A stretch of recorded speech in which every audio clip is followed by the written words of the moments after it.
ऐसों के लिए बात समझना मुश्किल है। वे माता की लीला को नहीं समझ सकते।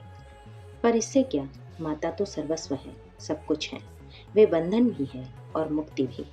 आदिशक्ति की लीला कथा की पिछली कड़ी में मोक्ष की चर्चा की गई थी। इसमें कहा गया था कि वे ही प्रसन्न होने पर मनुष्यों को मुक्ति का वरदान देती हैं। वे ही परम विद्या और मोक्ष की हेतुभूता सनातनी देवी हैं।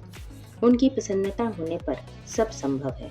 इस प्रकरण का सच तो यही है कि वो तो सदा ही अपनी संतान पर प्रसन्न रहती हैं। बस हम ही उनकी प्रसन्नता को अनुभव नहीं कर पाते। बस यत्र तत्र भटकते रहते हैं। इधर उधर के विधि विधानों में, अनेक तरह के आडंबरों में उलझते रहते हैं। जबकि हमें तो सिर्फ प्यार से पुकारना है, अपनी माता को आवाज़ भर देनी है। संतान की आतुर पुकार सुनकर वे रुक नहीं सकते। उनका आना ही, उनकी अनुभूति ही, वही तो मुक्ति है।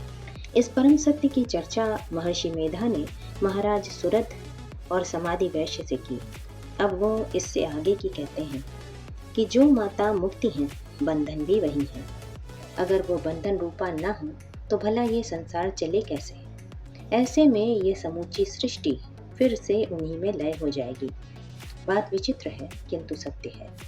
ये संसार है ही क्या? बस माता का अपने बच्चों के साथ खेल।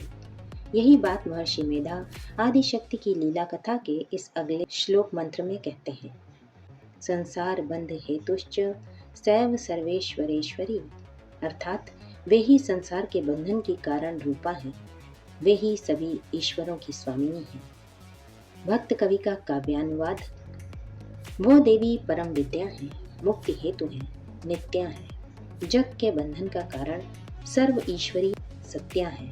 आदिशक्ति की लीला कथा के इस मंत्र में माँ को संसार बंधन का आदि कारण कहा गया है। देवी भागवत में माता के विविध रूपों की चर्चा है। इसमें कहा गया है कि वो सब इंद्रियों का द्योतन प्रबुद्ध करने से देवी, अचिंतनीय ऐश्वर्य से युक्त होने से भगवती कही जाती हैं। इसी प्रसंग में देवी भागवत में सूरत से सुमेधा मुनि कहते हैं, मनुष्यों में तुम रजोगुण से कलुषित एक साधारण क्षत्रिय संतान मात्र नहीं हो, किंतु तुम्हारी बात क्या, वो महामाया तो परम ज्ञानियों के चित्त को बंधन में डाल देती हैं। ब्रह्मा, विष्णु, महेश्वर आदि सभी परम ज्ञानी होते हुए भी महामाया की लीला से विषयानुराग के वशीभूत होकर संसार में कितनी बार भ्रमण करते हैं, इसकी कोई सीमा नहीं है। देवी भागवत में सुमेधा ऋषि सूरत से कहते हैं, तया निमित्त भूतास्ते ब्रह्मा विष्णु महेश्वराः कल्पिताः स्व स्वकार्येषु प्रेरिता लीलया